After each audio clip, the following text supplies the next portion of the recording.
Wallahu alladhi la ilaha illahu alimul ghaibi wasyahadah warrahmanur rahim. Hai semua, Assalamualaikum. Welcome back to our channel. Kepada yang baru je sampai channel ni, saya ucapkan selamat datang. Jangan lupa tekan dulu button subscribe dan turn on notification supaya anda tak terlepas nanti nak dengarkan kisah-kisah seram yang akan saya sampaikan dalam episod-episod yang akan datang. Kepada yang dah subscribe channel ni, saya ucapkan berbanyak-banyak terima kasih. Jangan lupa untuk terus like, share dan komen video-video kami. Yang masih lagi belum follow TikTok channel kami, jangan lupa untuk follow Alam Seperti Maya. Kepada yang masih lagi belum kenal saya perkenalkan diri. Saya Irene, pencerita kisah seram yang akan membawa anda ke alam seperti maya. Sebelum tu, saya nak reply kepada adalah yang komen tentang video-video saya sebelum ni, ada yang agak pendek cerita-ceritanya. So, dia cadangkan agar pilih cerita-cerita yang agak panjang jalan cerita supaya kalau dengar tu tak adalah tiba-tiba dah habis. Macam tu kan. Saya nak respon kepada yang komen ni. Saya ucapkan berbanyak-banyak terima kasih lah sebab komen part ni. So, insyaAllah untuk next time, saya akan improve lah untuk pilih cerita-cerita yang panjang. Tapi saya nak ingatkan di sini juga yang saya ada banyak terima kisah-kisah seram, cumanya ada banyak lagi yang belum diceritakan dan kebanyakannya adalah cerita-cerita yang ringkas saja, pendek. Diorang cerita pun tak berapa nak detail sangat, just cerita masa penampakan tu je. Sebab itulah cerita tu mungkin jadi agak pendek. Kalau saya nak memandai-mandai tambahan nanti kan jadi lain pula kan. Dan satu lagi, saya fikir sebab orang dah sampaikan cerita dekat saya, so saya rasa macam itu sebagai satu amanah lah untuk saya sampaikan cerita-cerita yang orang dah bagi dekat saya, walaupun cerita-cerita tu pendek. Okay, so saya harap apa yang saya sampaikan ni dapat menjelaskan lah kepada yang tanya ataupun yang komen lah berkenaan dengan cerita-cerita saya ni agak pendek sikit. So terima kasih saya ucapkan. Okay, untuk episod hari ni saya akan sambung bahagian keempat, kisah pengalaman seram yang dialami oleh Kak Mastura. Harap-harap korang semua masih tak boring lagi nak dengar. So tanpa membuang masa lagi, jom kita dengarkan. Kisah yang pertama ini berlaku pada tahun 2013. Waktu tu, Kak Mas baru saja mencuburi bidang bisnes. Jadi, dia adalah banyak aktiviti dan program yang mana dia kena hadiri kursus, training dekat macam-macam tempat. Bukan saja dekat hotel DPD, malah dia juga perlu hadirkan diri dekat Negeri Pahang, dekat Sabah. Dan ada satu hari ni, Kak Mas kata, dia 3 orang bersama dengan abang dia iaitu Abang Danish dan seorang lagi sepupu mereka iaitu Saiful kena pergi training untuk bisnes di salah sebuah hotel yang terletak di Kota Kinabalu, Sabah. Nama hotel ni Irene tak boleh nak bagi tahu sebab hotel ni agak famous. Tapi hotel ni terkenal dengan banyak kisah-kisah seram. Nak jadi cerita, Kak Mas, Abang Danish dan Saiful ni berkongsi satu bilik 3 orang. Bilik diorang ni sama level dengan kolam renang hotel tu. Hotel tu memang cantik, tapi dia berhantu sikit. Kolam renang hotel tu pula memang jenis kolam renang yang open space tu, yang kat tepi dia ada macam pagar glass door tu kan. Lepas tu belakang tu ada pemandangan. Tapi waktu malam memang tak nampak lah apa yang ada dekat belakang glass door tu. Salah. Apa yang ada dekat belakang glass fence tu. Lepas diorang dah check in hotel, malam tu diorang decide untuk pergi lepak dekat kafe. Kafe ni dekat tingkat atas. Jadi 3 orang ni bila dah naik dekat kafe, dah duduk buat kerja dekat kafe, tiba-tiba Kak Mas ni pandanglah ke arah sekeliling kafe tu. Sambil-sambil dia pandang tu, dia ternampak kolam renang dekat bahagian bawah. Kak Mas tanya dengan Abang Saiful iaitu sepupu dia kan. Dia tanya, bang, apa benda yang ada dekat belakang kolam renang tu? Kiranya bahagian yang pemandangan yang belakang glass fence tu kan. Tiba-tiba aja, tak sampai daripada 1 minit daripada Kak Mas tanya tu, satu bangunan hotel tu tutup blackout. Satu bangunan tu tutup semua lampu-lampu. Kak Mas cakap dalam hati, sudah, mulut aku lah ni menegur. Lepas tu dengar pula bunyi tung, bunyi generator dihidupkan. Maksudnya hotel tu dah biasalah keadaan yang mana elektrik tiba-tiba tak ada, semua lampu terpadam. Jadi pihak hotel terpaksa hidupkan generator untuk salurkan tenaga bagi nak buka lampu sementara nak tunggu ada balik elektrik pada esok pagi. Bila dah jadi macam tu, waktu tu pukul 1 pagi, Kak Mas pun dia dah rasa boring lah duduk kafe lama-lama. Dia punya kerja pun dah siap. Sementara tu Abang Danish dan Saiful ni pula kerja diorang tak siap-siap lagi, masih lagi tengah buat slide. Lepas tu Kak Mas cakap dengan Abang Danish macam ni,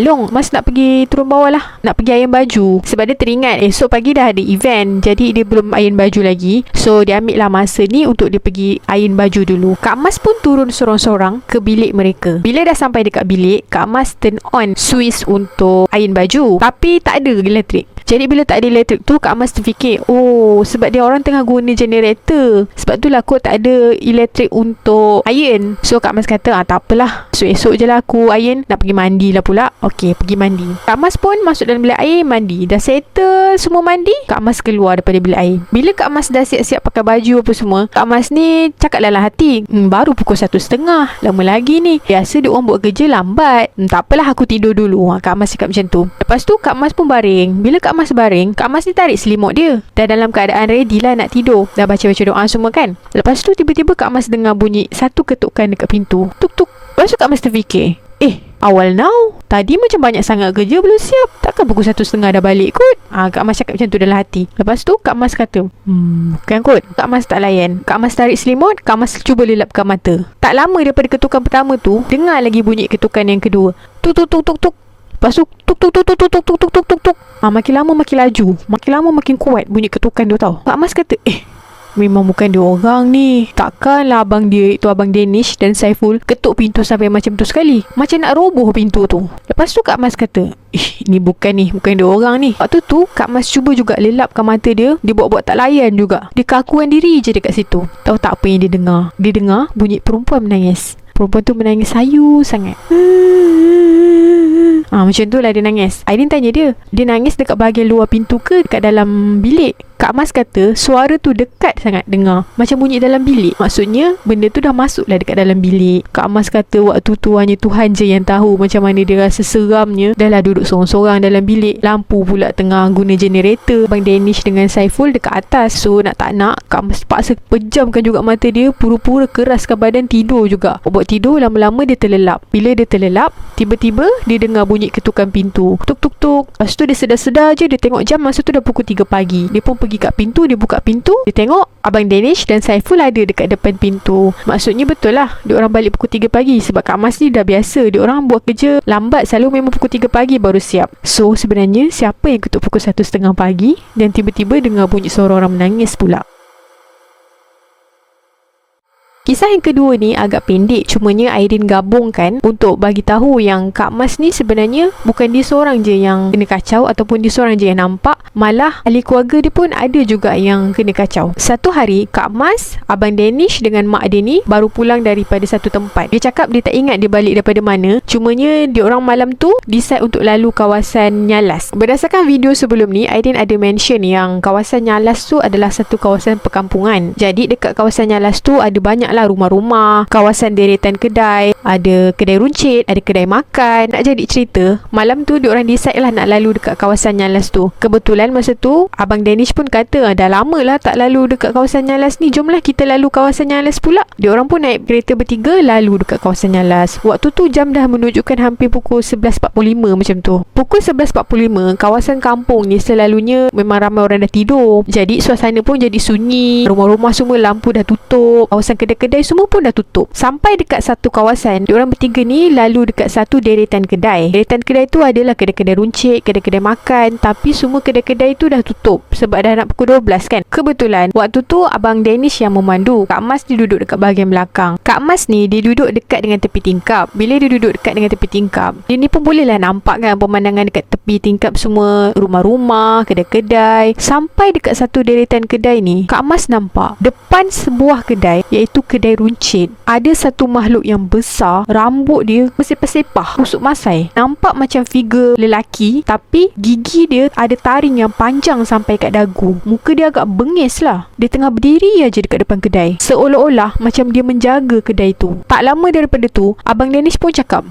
kenapa jalan Nyalas ni macam panjang ah? Abang rasa dulu abang pernah je lalu jalan ni, tapi tak adalah panjang macam ni. Rasa macam lama sangat nak sampai kat rumah. Tak sampai-sampai, padahal dekat aja sebenarnya nyalas nak kasih hantu. Alhamdulillah, mereka semua malam tu selamat sampai ke rumah. Mujurlah makhluk tu tak mengikut. Nak dikaitkan, selain daripada Kak Mas ni yang selalu nampak makhluk-makhluk alam gaib ni, malah ada juga ahli keluarga dia yang turut sama terkena tempias. Kisah ni berlaku pada tahun 2017. Waktu tu Kak Mas outstation business lah, macam biasa dekat Keluang. Kak Mas bawa mak dia sekali. Lepas habis training, Kak Mas plan nak bawa mak dia pergi dekat salah sebuah spa yang terletak di Keluang. Orang kata spa tu okey lah, best recommended. Sebab tu lah dah alang-alang ada dekat Keluang. Kak Mas kata nak try bawa mak dia pergi spa tu. Sampai aja dekat spa, bila masuk kat kawasan dalam, dikatakan spa tu sangat cantik, tersusun je. Dia ada lebih kurang dalam 4 orang staff yang ada dekat reception ni. Lepas tu ada juga yang dekat bahagian dalam. Menurut kata Kak Mas ambil set package buat urutan badan dan juga mandi lulu. Jadi Kak Mas dahulukanlah dulu mak Kak Mas untuk buat rawatan spa. Bila mak Kak Mas masuk aja dalam bilik spa, ada seorang pekerja spa ni dipandang je mak Kak Mas dari jauh. Tapi tiba-tiba masa mak Kak Mas tengah duduk dekat kerusi, barulah nak mulakan rawatan urut kan. Lepas tu pekerja spa tu cakap dengan Kak Mas,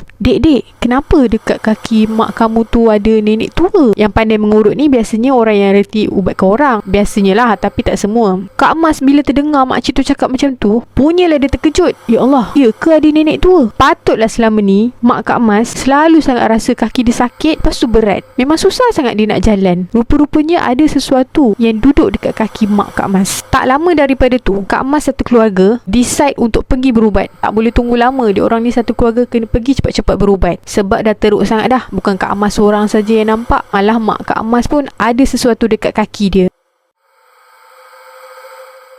Kisah yang ketiga ni berlaku pada tahun 2017.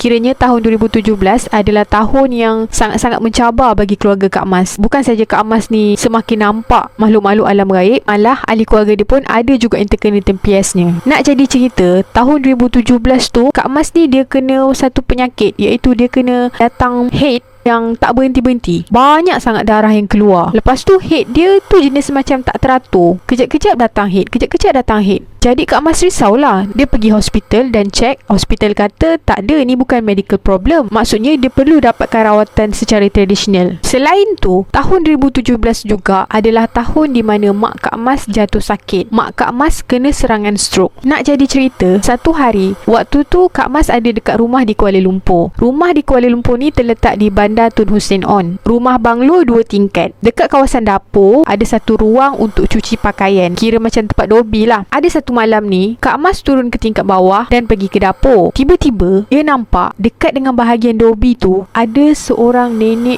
tua. Kulit dia hitam, rambut kusuk masai. Nenek tua tu kekulu kekilir dekat depan pintu dapur. Seolah-olah macam dia nak keluar, tapi dia tak boleh keluar. Dia macam terkurung dekat dalam rumah tu. Bila dah nampak macam tu, Kak Mas rasa tak sedar hati. Dia cakap, ini tak boleh jadi ni, makin menjadi-jadi pula. Bukan dekat luar saja dia nampak, dekat dalam rumah semua dia nampak. Jadi nak tak nak, Kak Mas decide lah satu keluarga untuk pergi berubat. Kisah dia orang pergi berubat ni panjang ceritanya. Sebab mengikut kata Kak Mas, sebelum dia jumpa Darul Syifa, Kak Mas dan sekeluarga adalah pergi ikhtiar jumpa beberapa orang yang konon-konon dia claim dia tu ustaz lah, pakar perubatan tradisional lah. Berubat kali pertama, dia orang satu keluarga ni pergi jumpa dengan salah seorang, nak kata bomoh tu, tak tahulah bomoh ke. Dia orang Melayu. Dia juga seorang penjawat awam, tapi dia pandai ubat-ubat ke orang. Rumah pengamal perubatan ni terletak di Negeri Sembilan. Dekat kawasan mana, daerah mana, Kak Mas tak ada bagi tahu. Bila Kak Mas sampai aja dekat rumah bomoh yang pertama ni, masa tu ramai sangat orang dekat luar. Kiranya ramailah yang pergi berubat dengan bomoh ni. Yang nak dapatkan sesi rawatan ni, semua kena masuk duduk dekat dalam. Tunggulah dekat dalam sementara pengamal perubatan tu pergi ubat ke orang kan. Nak jadi cerita, waktu diorang sampai tu, diorang duduk untuk tunggu turn. Bomoh tu sedang ubatkan ada seorang budak lelaki ni. Muda lagi, umur dalam lingkungan 18 tahun macam tu. Dia ubat-ubatkan budak lelaki tu. Tiba-tiba Kak Mas ni dengar macam dekat luar rumah bunyi suara orang cakap Thailand, orang cakap Siam. Kuat sangat. Bunyi wah wah wah wah neng neng neng kan dekat luar rumah. Lepas tu Kak Mas tanya dengan abang abang dia. Dengar tak bunyi dekat luar? Suara macam orang cakap siam. Abang Danish dan mak Kak Mas pun kata diorang dengar. Memang kuat suara kat luar tu. Lepas tu Kak Mas rasa nak pergi ke toilet. Kak Mas pergi dekat bahagian dapur rumah bomoh tu. Sampai je dekat dapur, lagi kuat Kak Mas dengar dekat tingkap dapur bunyi suara orang bercakap siam sesama dia orang. Bunyi suara tu macam ada kenduri yang besar dekat sebelah rumah bomoh tu. Kak Mas ni positif juga dalam hati. Dia kata, mungkin orang dekat sebelah ni buka kemah kot untuk buka kenduri. Sebab tu dengar bunyi riuh rendah, orang bercakap-cakap, walaupun orang bercakap dalam bahasa Thailand. Lepas saja keluar daripada toilet, Kak Mas pergi semula ke bahagian depan. Dia tengok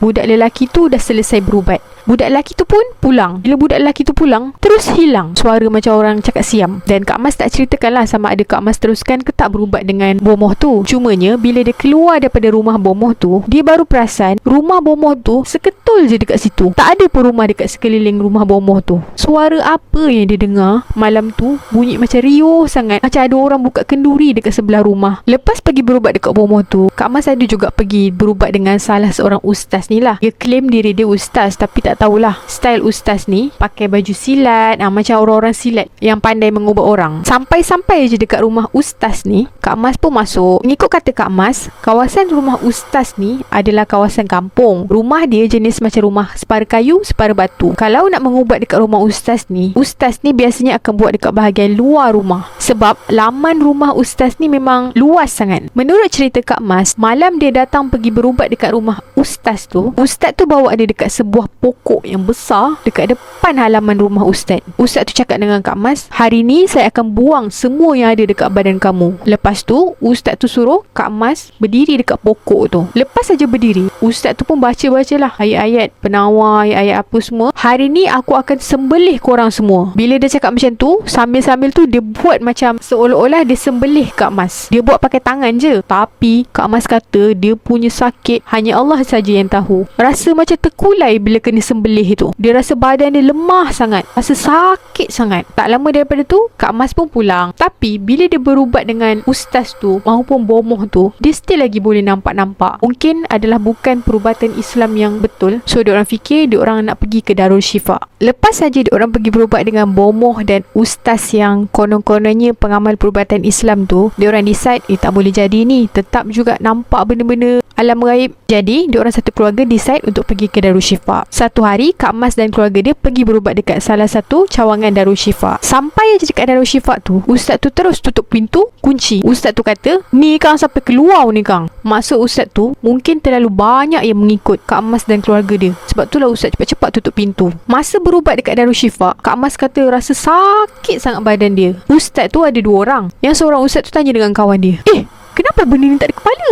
Korang ingat tak? Masa sebelum tu, Kak Mas kan ada jumpa dengan seorang ustaz yang konon-kononnya sembelih makhluk tu dekat depan sebuah pokok tu kan. Bila sampai je dekat Darul Shifa, ustaz Darul Shifa kata, kenapa benda ni tak ada kepala? Maksudnya, waktu Kak Mas pergi berubat dengan ustaz yang dekat depan pokok tu, ustaz tu buat kerja tak habis lah. Sebab itulah, bila dia datang ke Darul Shifa, makhluk tu masih ada lagi. Tapi kepala dia saja yang dah terpotong. Dekat Darul Shifa, Kak Mas kata, ustaz tu tak ada cakap banyak. Tak ada nego-nego. Terus saja baca ayat-ayat penawar. Bila ayat penawar tu dibacakan, zup, menyengat sakit sangat dekat ubun-ubun kepala Kak Mas. Sedar tak sedar, waktu tengah berubat tu, Kak Mas menangis saja. Dia perasan yang dia tengah menangis. Dia tanya dengan diri dia, kenapa aku menangis? Cumanya dia kata, bila dia dengar je ustaz baca ayat penawar tu, dia rasa ayat tu sakit. Rasa macam ada jarum yang masuk dekat ubun-ubun kepala. Menurut kata ustaz Darul Shifa, Kak Mas dan keluarga ni dah teruk kena ni. Tapi ustaz Darul Shifa tu tak bagi tahu pun siapa yang buat, bila kena hantar. Semua dia tak ada bagi tahu. Dia just ubatkan saja. Selesai je berubat dengan Darul Shifa tu, Kak Mas rasa badan dia sakit-sakit, lemah sangat, macam kena belasah. Ustaz Darul Shifa suruh Kak Mas amalkan 3 kul selama 7 hari. Lepas tu usap satu badan, mandi air daun bidara selama 3 hari selepas waktu Zuhur ke Asar. Hampir dekat 4-5 kali lah juga Kak Mas ni terpaksa beransur-ansur pergi berubat dekat Darul Shifa untuk buang sedikit demi sedikit makhluk-makhluk yang ada dekat badan dia. Setiap kali berubat, Kak Mas mesti akan muntahkan banyak sangat benda-benda kotor yang warna kuning kuning. Dia kata macam warna kuning diraja, macam warna pulut kuning tu. Padahal dia kata dia tak ada pun makan benda-benda yang warna kuning diraja macam tu. Alhamdulillah, lepas 3 ke 4 kali berubat dengan Darul Syifa,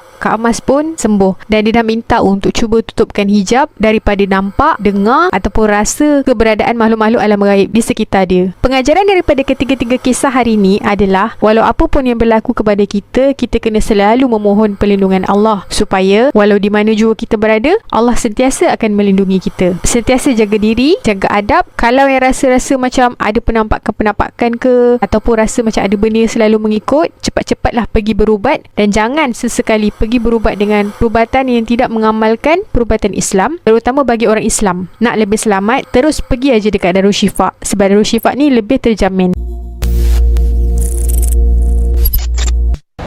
Sekian saja untuk episod kali ni. Kepada yang masih lagi belum subscribe, jangan lupa untuk subscribe dan turn on notification. Yang masih lagi belum follow TikTok channel kami, jangan lupa untuk follow Alam Seperti Maya. Dan kepada yang berminat untuk berkongsikan kisah seram ataupun pengalaman berkenaan dengan alam gaib, boleh kongsikan di alamat email yang tertera di screen ataupun di description. Akhir kalam, segala yang berlaku di alam maya ini kadang-kala memang tak terjangkau di akal, bahkan tak terbatas di waktu. Tetapi semuanya boleh berlaku hanya dengan izinnya. Sekian sahaja dari saya. Sampai berjumpa lagi untuk episod yang akan datang. Bye bye. Assalamualaikum. Ciao.